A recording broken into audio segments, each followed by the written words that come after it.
Welcome back to another technical deep dive here in the debug zone.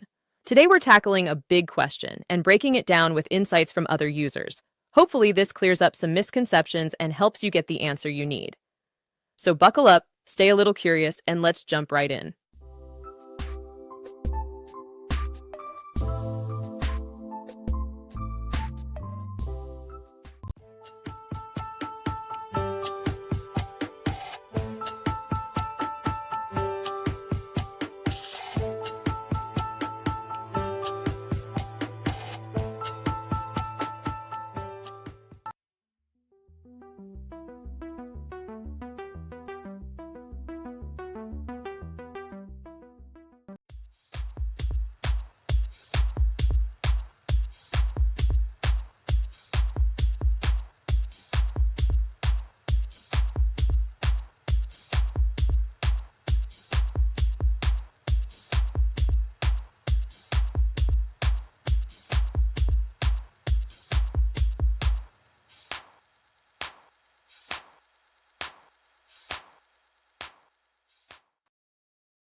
And that's a wrap.